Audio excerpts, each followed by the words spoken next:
প্রবাসী বাংলাদেশিদের সংস্কৃতি এবং ঐতিহ্যের উজ্জ্বল প্রকাশ ঘটাতে আগামী ১ ডিসেম্বর লন্ডনে দ্য রয়্যাল রিজেন্সি হলে আয়োজন করা হচ্ছে যুক্তরাজ্য ও ইউরোপের সর্ববৃহৎ পিঠা মেলা, যা আয়োজন করছে জনপ্রিয় টেলিভিশন চ্যানেল আয়ন টিভি। এই মেলা কেবল পিঠা ও দেশীয় খাবারের প্রদর্শনী নয়, এটি প্রবাসী বাংলাদেশিদের জন্য একটি গুরুত্বপূর্ণ সাংস্কৃতিক মিলন মেলা। মেলায় বাংলাদেশের ঐতিহ্যবাহী পিঠা, দেশীয় খাবার, শাড়ি, গহনা এবং বিভিন্ন পণ্য প্রদর্শিত করা হবে।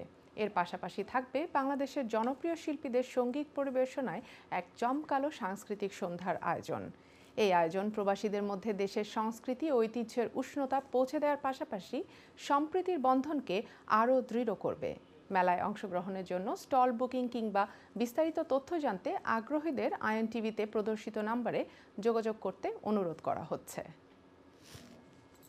হাই এভরিওয়ান, আমি রাতুল পর্বত, আর আপনারা আমার গান শুনেছেন জি বাংলা সারেগামাপা 2022-23-এ। আমি অলরেডি লন্ডনে, আপনারা জানেন অলরেডি অনেকগুলো কনসার্ট হয়ে গেছে। আর একটা চমক আসতে চলেছে 1 December ion TV presents UK এবং ইউরোপের সবচেয়ে বড় পিঠা মেলায়। আমি আসছি আপনাদের সামনে গান শোনাতে। থাকছে অনেক গান, অনেক মজা, অনেক আড্ডা, অনেক চমক। তাই আমি তো সকলকে সাদর আমন্ত্রণ জানাচ্ছি, আসতে অনুরোধ করছি লন্ডন রয়্যাল রিজেন্সি হলে আমার গান শোনার জন্য। আমি প্রচণ্ড এক্সাইটেড, আপনাদের সাথে দেখা হবে, থাকছে অনেক মজা। অবশ্যই আসবেন প্লিজ। ততক্ষণ সবাই ভালো থাকবেন, সুস্থ থাকবেন আর গানে থাকবেন।